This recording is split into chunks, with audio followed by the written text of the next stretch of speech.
Welcome to Hot Springs Village Inside Out, a weekly podcast where Hot Springs Village, Arkansas is the star. Join me, Randy Cantrell, and my co-host Dennis Simpson as we discuss the history, facts, people, places, events, lots more surrounding Hot Springs Village, Arkansas. Visit the website at hotspringsvillageinsideout.com. Today's show is brought to you by Central Arkansas's favorite radio station, KVRE. Find them on the dial at 92.9 FM. Stream them live at kvre.com. Hello and welcome to another episode of Hot Springs Village Inside Out. It is our pleasure today. We have been trying to have these folks on for quite a while. As an IT guy for the last 29 years in my day job, my reality job, internet. Are they still using that these days, Randy? I think they are, right? It's gonna take, I think. Gonna take. We're gonna have Miss Tonya Sexton and Mr. Randy Everett from Connect to First, if I got that right. Is that correct? That is correct.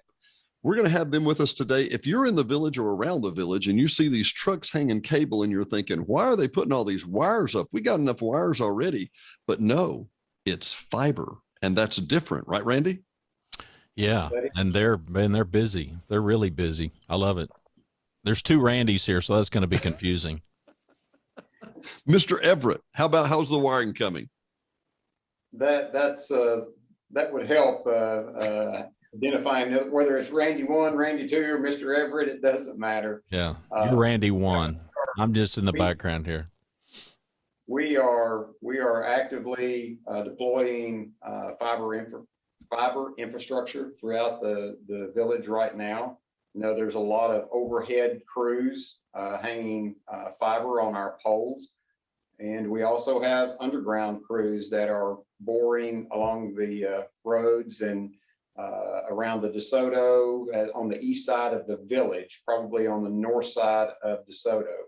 So as we move through that area, you'll see a lot of different contractors that are putting in the fiber and getting ready to serve broadband internet service to the village. Let's back up, give it a 5-mile view for a minute. Why do we need that? Why is it so hard to serve the eastern end of the village, as we would say, or Saline County in that area? What's the challenges? Tonya has a laugh on her face. What's so hard about this? I don't know that it's so hard. I mean, if we want to back up to 2 years ago, there was a directive from our board that we were going to deploy fiber to all First Electric members. And of course, that does encompass Hot Springs Village. So this has been, a long process coming. And, we're about 1,700 customers into it right now. And a lot of work going on in the village right now, but absolutely a huge, strong and desire and need for it right now.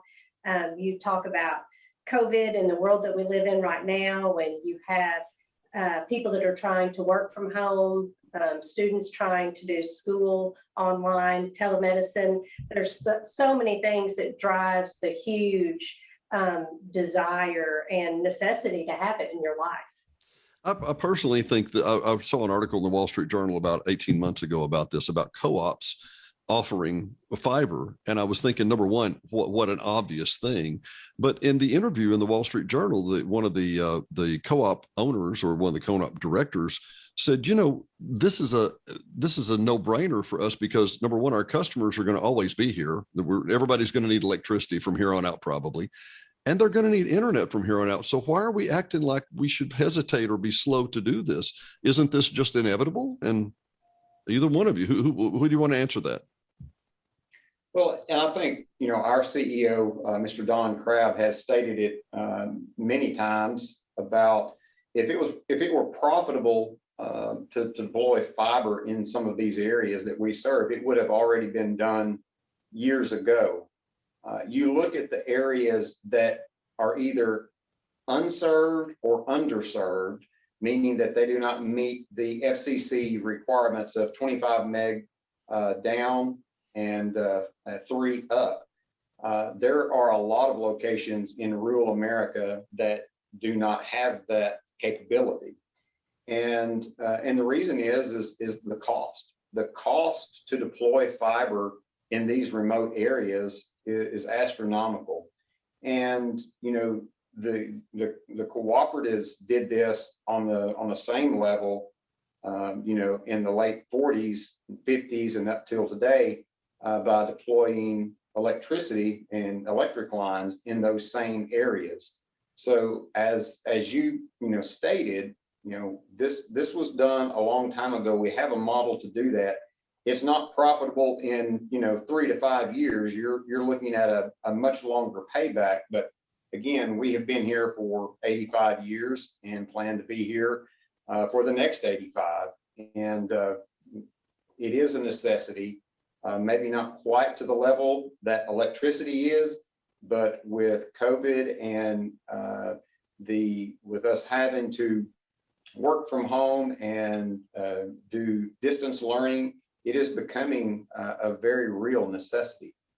Yeah, it's a flexible part of our infrastructure these days that we just assume is there, unless you live at the end of the road, and then it's a little bit different, right? Exactly. Yeah. Let me ask. Let's give from a 5-mile view. Let's go to the 50-mile view. Who is the First Electric Co-op? What is Connect to First? How are they interrelated? What is that relationship? Well, Connect to First is a 100% wholly owned subsidiary of First Electric. Again, First Electric is owned by its customers, which are members. Every member of First Electric owns a portion of First Electric, and that is seen once a year as we give back to our members over and above what our expenses are in the form of capital credits. So First Electric owns Connect to First. Connect to First is a for-profit entity, though. It's not a cooperative in that sense. But again, we are here to sell service, not really the product. I mean, that's a byproduct, and First Electric has always, we provide electricity, but we sell service. And that's what we are going to do with Connect to First as well. We want our service to be to mirror what we do on the electric side. Well, and to kind of give you just an idea of how large we are, we're the second largest co-op in Arkansas. Several years ago, we were the 33rd largest in the United States. So we serve about close to 100,000 member accounts in portions of 18 counties in central and southeastern Arkansas. So we have a very large territory that we cover. Now, are you going to be trying to provide fiber to all your customers, or? Yes. Yes. Wow. The directive of our board of directors stated that we will provide or make available fiber to the home to every First Electric member. Now, if they want that, we will connect it. It's not like we're going to run fiber to every home, because if there's some people that are completely happy with what they have. Some people do not want internet. So when we're in that area, if you want to be connected, then you will have the opportunity to call in and request fiber internet service, for which we will run fiber directly into the home. Wow. And let me recap here just for some of the listeners that may or may not know where we are. Once again, it's kind of putting the cookies on every shelf. In the eastern part of Hot Springs Village, which is typically Saline County, as a rule, overwhelmingly Saline County, Suddenlink cable is in many of these locations, but certainly not all by any stretch.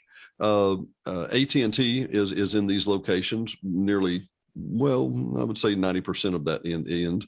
But in those instances, many places that AT&T would provide a UVerse service, which is basically internet over those two pairs of wires we had for the last 100 years.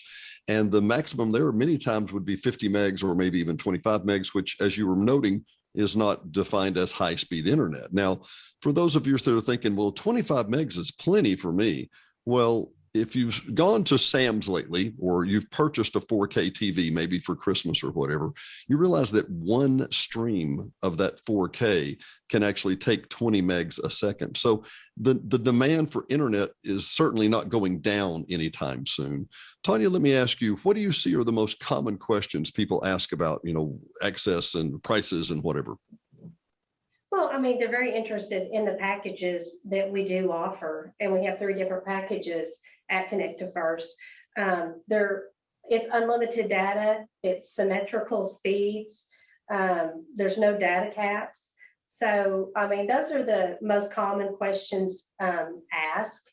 The smallest package that we offer is 200, both up and down, and that's $59.99. The second package is 500 up and down, and that's $79.99 or $69.99. And then the largest is the 1 gig, and that's $99.99. So. And I hate it when girls just babble about techno goop, and I got to translate again for them, right? No, I'm sorry. Let me be very, very clear for our customers. Like I said, I've been in tech for 29 years. The bottom line is that years ago, 2 decades ago, we started with DSL, digital symmetric subscriber line. And basically you had a huge download with it. That was what you needed, but the upload was kind of horrible, actually.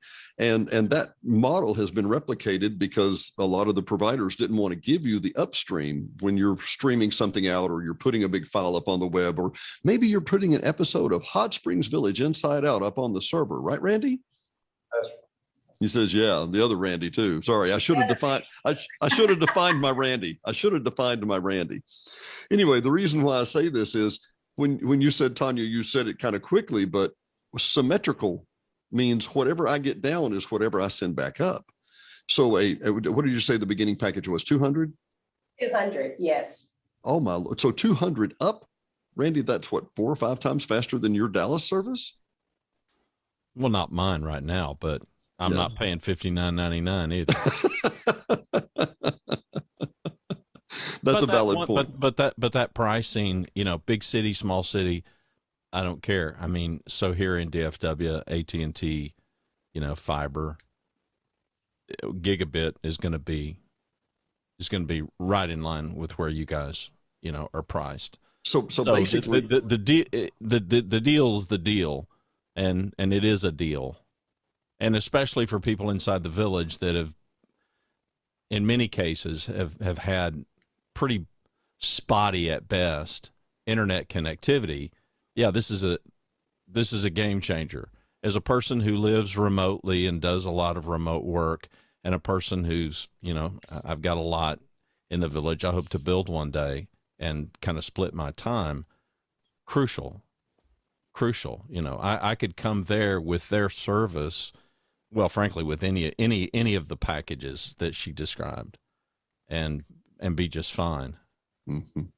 Well, one of the things I think you also mentioned, and I'm not trying to compare or contrast, but the Suddenlink, for the lesser packages that you have with Suddenlink, there are data caps, and you run over those data caps, it gets expensive quick, really quick. And in the computer club, like I said, I've been with the computer club several years now, and we would have people repeatedly come in and say, I'm getting a $80 service charge or extra charge for data from being over my data cap, and I'm not over my data cap. And I say, well, how do you back up? Oh, I've got a Carbonite account, and it just backs up all night. And I'm like, yeah, there you go. What is the installation cost, and how's that work?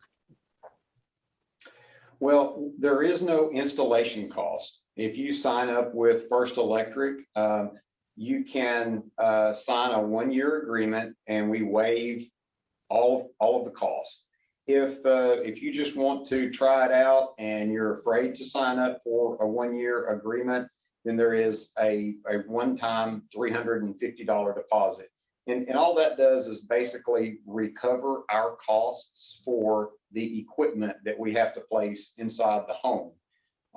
So there's not an exorbitant installation fee, to come out and put that in. So it's very attractive to be able to have fiber internet service for no cost other than just signing a 1-year agreement to keep your service for that year. We've had a lot of people in the village that have expressed a tremendous amount of interest in Starlink, which, maybe here nor there, which, as I explained to our listeners, is one of the SpaceX programs, basically to put tens of thousands of satellites in orbit and relatively get 100 to 200 megs per second for something a little bit significantly more than this, because people think they're in an area that's just unserved. Well, that's going to just change everything. So let me ask, is it true that any place that has First Electric in the village will have access to fiber? Is that generally correct? Yes. I want to just take a pause here right now and applaud your board of directors for their vision and their ability to dig in. This obviously is not going to be an initially profitable thing, but it's not going to go away. You'll use this for the next 30 and 40 years, right? Exactly. And, fiber, is pretty much future proof for the foreseeable future. There are fiber lines out there that have been in operation since the late 70s.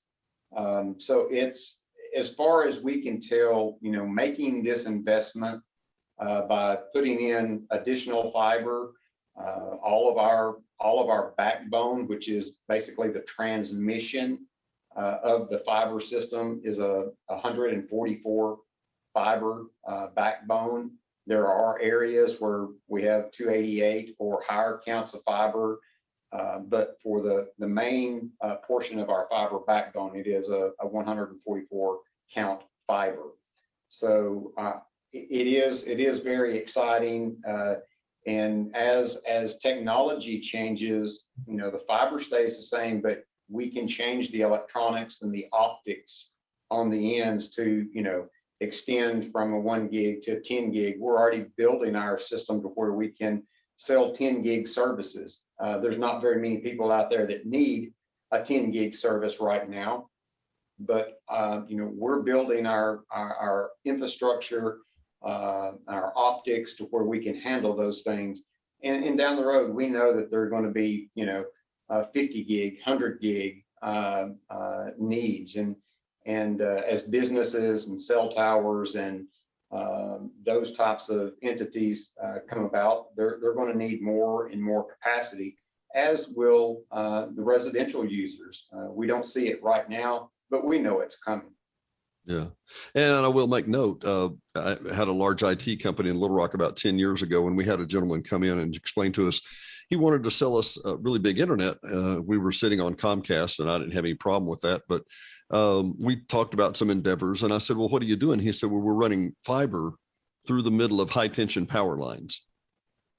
And I paused a minute. Now, this has been probably 13 years ago. And I said, well, what do you mean? He said, and this is for our listeners and watchers, the fiber itself does not interact with the magnetic field. It doesn't care if it's wrapped around a huge transformer at all. It's just pulses of light going through there. And as you said, Randy, Mr. Everett, the issue is that the encoder on each end that sends the pulses and receives the pulses and translates them back and forth, those can change for years. We've seen them change over the last decade.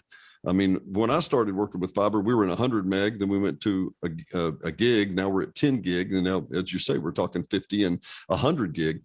What do we see the rollout? And by the way, just because I'm nosy, what is the potential that we could see you on the Entergy side or the Garland County side? Is that a possibility maybe? Tonya has that grin. There's Randy's going to have to answer it. That's fine.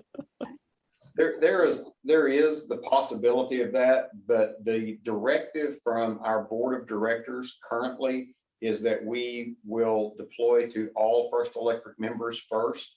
However, if there are opportunities for additional funding, whether that's through grants, federal government, bond issues, there are opportunities that could help us offset those costs, then we would, be very interested in deploying fiber and extending our service. We as Connective First and as a internet service provider are not bound to the same geographic boundaries as defined by the Arkansas Public Service Commission as we are in the electric side. Because on the electric side, we have defined territory boundaries that we cannot go past. We cannot serve electricity on the Garland side of the village. But however, we could serve internet on that side. We just do not have a directive from our board to do that until we serve our members first, or until there are additional funding opportunities brought to the table that would help offset those costs. Mr. Cantrell, I assume you have some questions. Timeframe. Give us some sense of, I realize you got a ton of work to do, but I mean, when we were there, a month ago, man, the crews are busy. So I'm curious the time frame that you're looking to serve the village. This is the portion Next week, not the week after, just next week. Marketing. You'll have it next week. Everything's Yeah. There's I didn't realize right now. I know what this is. The Randy is Dilbert, and Tonya is the sales marketing executive. Yeah, we can do it. Yeah. And Randy's going, what are you saying? We can't do that. Are you crazy? Exactly. And by the way, Randy, Mr. Everett, you never take I'm sorry, Tonya, you never take an engineer with you on a sales call because they ruin it. They ruin it. Exactly. And this is why I'm sitting here today and she's not doing this. They don't leave me alone. So Randy is your minder. That's what I'm hearing, right? He's kind of keeping you inside the gates here, right? He is. So according to Tonya, we can have internet next week. According to Randy, it's going to be a little longer. Let's stop that. So, we talked about the 5,000 foot view and then the 50,000 foot view earlier. So let's go with the 50,000 foot view and kind of work down. Again, like we stated, this is a 7,000 to 8,000 mile fiber deployment. It has taken us 85 years to build 10,000 miles of electric line, and we're trying to build almost the same amount. And actually, we're going to reach all of those members if they want it in less than 6.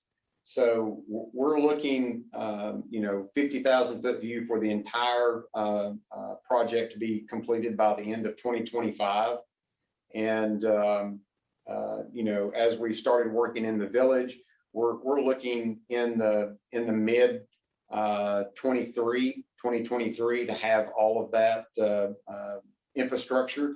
Now that doesn't mean that we will have everybody in the village connected. Most of the infrastructure within the village is underground.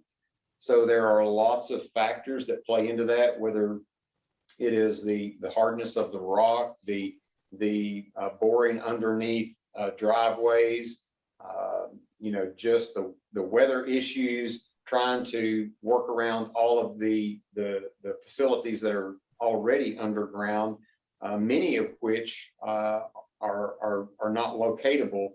There's not plans that lets us know that. So we're taking every stride that we can to locate those and have the least amount of damage possible. So there's a lot of factors that go into when it's going to be done. We have some plans and goals as to when we want to be done, but those are all going to be dependent upon several factors. And again, one thing that we don't talk about a lot is supply chain.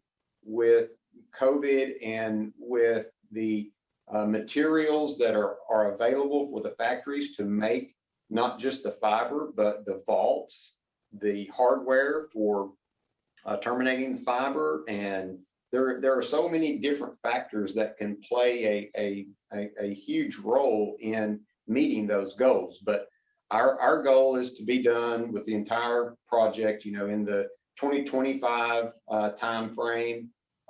Inside the village, we're hoping to be done in the mid 2023 time frame. But that doesn't mean that we will wait till the very end to connect people. As we get this deployed, we will, get this to where we can start connecting people.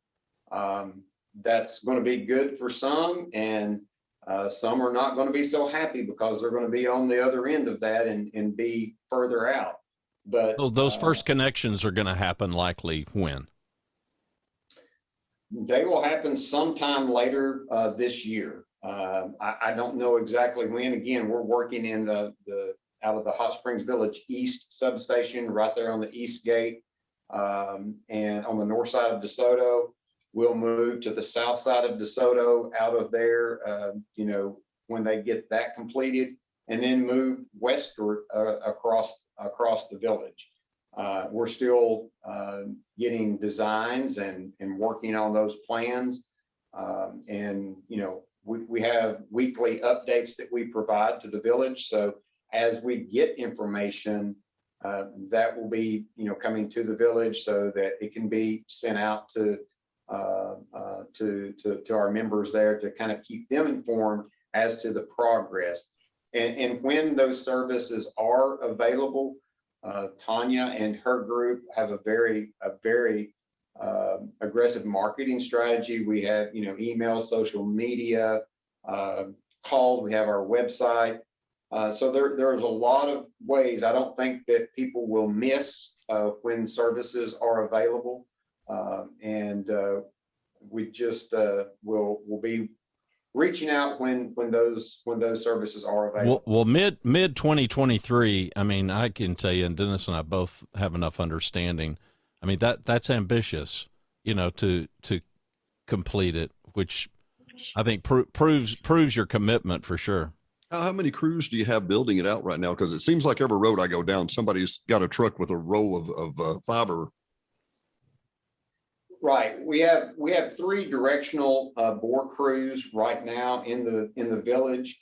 I think we have 2 to 3 aerial crews, even though most of the village is underground, but everything along DeSoto is overhead. So I think we've deployed somewhere in the neighborhood of 45 miles of overhead fiber already, and we didn't start until December. And I think we have about 1 mile or 2 miles of underground put in so far.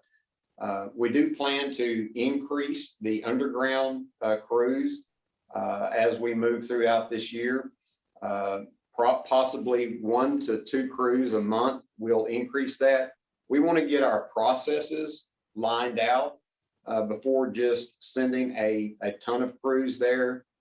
We want to make sure that we are locating and getting the locates correctly, and working directly with the utility section of the village. They're on hand all the time, and we have a really good working relationship, and we want to continue that. So we're doing everything that we can to lay the groundwork properly, and then we will ramp up those crews as we move in to the project a little further. May I say something?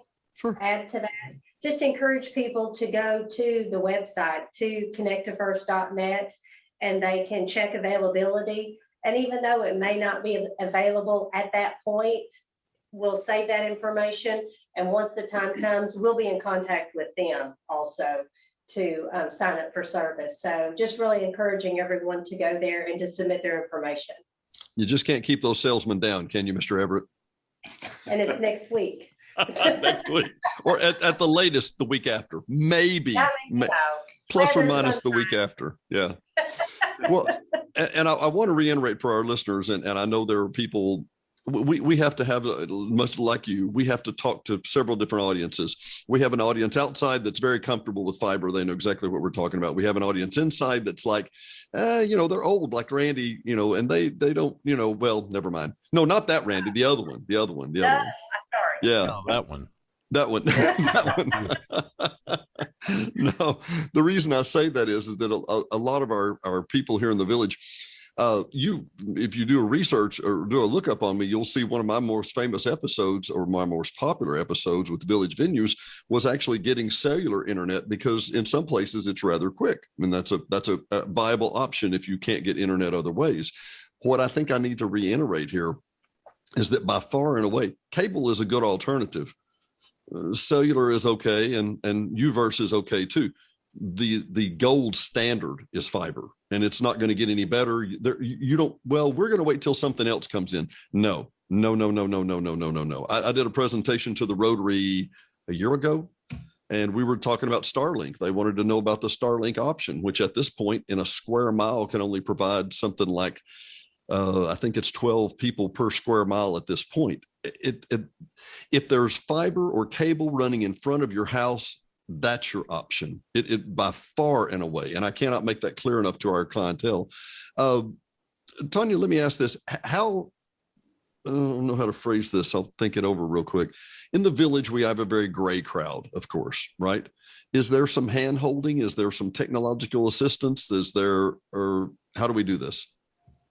Well, surprisingly, when we went to the town hall meeting and met with the residents, they really are very tech savvy. The ones that showed up at the town hall meeting are, yeah. So those are the ones that so far we've had experience with. But I mean, they were very, comfortable having the conversation about streaming and, what the services can do for them. So, our first experience was really good.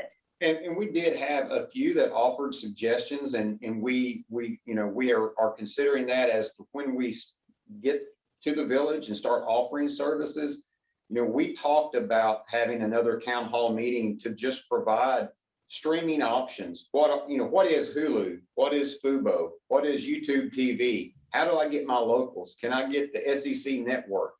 And just, having some, while we don't endorse one or the other or provide technical support for those types of streaming services, we would be, willing to come to the village and have one of those meetings every now and then, just to say, here's what streaming is. If you're really apprehensive about giving up your remote control and your set-top box, let's set a TV up and let's have a couple of different these streaming apps, and let's just show you what this is.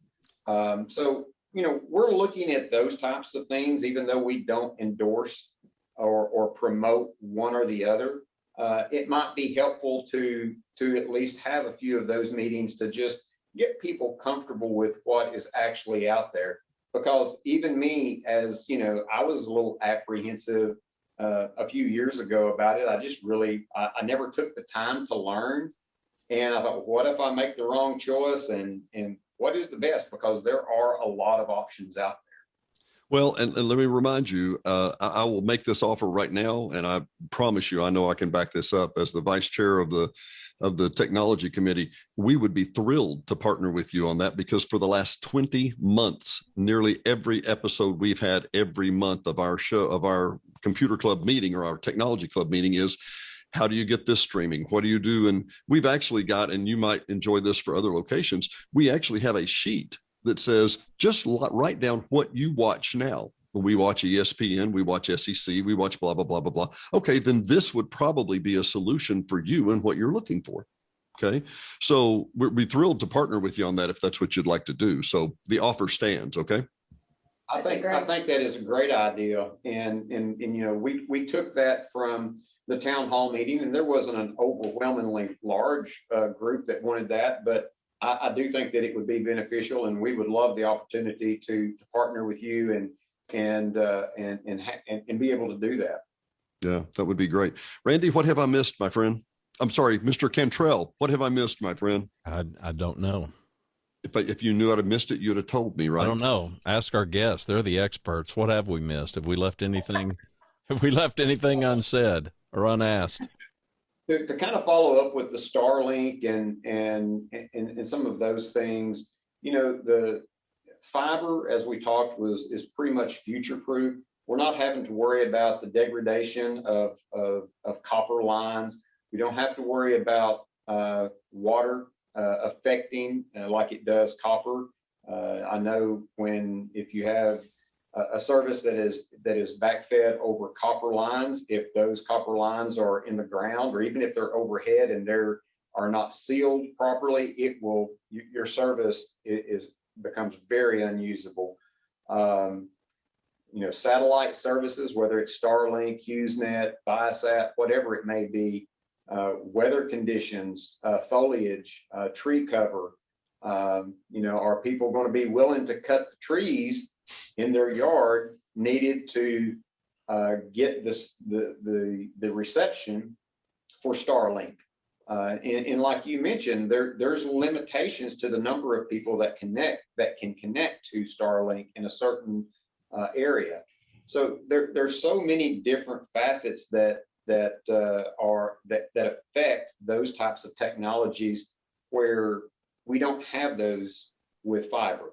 It's just there. And I think, not only the speed being symmetrical, but being able to grow as technology grows. We're not locked into the median of, a wireless solution. Fiber is fiber. It's the speed of light. You're not going to get much faster than that. No, if you have the option for fiber, you want fiber, period. Yes. Yeah. And one last question. When exactly will you be on Durante Drive? Because I think we need to know that one, right, Randy? Is that he just sold me? He sold me a lot. The first thing I did, true story, I go to your website, I plug in the address, and now I don't know the time frame, but I don't care. Your answer was plenty good enough for me. So yeah, so I rubbed that in Dennis's face because, well, he's living in the wrong county for one thing. So far, anyway. For now. Yeah. But I will say, I know exactly what happened. You went to connect to, and that's the number 2 first.net, and you said, is Durante available? Uh-huh. And on the other line, Tonya went, oh yeah, sure. Yeah, we got it. Yeah, it popped up. Message from Tonya, tomorrow. Available. Tomorrow. Available tomorrow. That's it. Give me a heart attack right here. Yeah. Yeah, but very seriously, your time frame, and for people that, they may think, well, man, that's over a year and a half. I mean, that's a full year and a half away, but that's pretty ambitious. How many households is that representative of inside the village, give or take, that would have access? I think there's about 4,400 residents served by First Electric on the Saline County side of the village. Okay. Yeah. I'm not sure of the total population of the village, but I'm sure that's probably half, maybe even more. Well, let me put this in perspective for you. About 8 years ago, I moved here about 10. I've been coming and buying and selling here for about 20, but about 10 years ago, I moved here. About 8 years ago, I'm driving between Little Rock and Benton, and I'm seeing this huge orange pipe that they're laying in the ground. And I'm like, ooh, that's fiber. Ooh.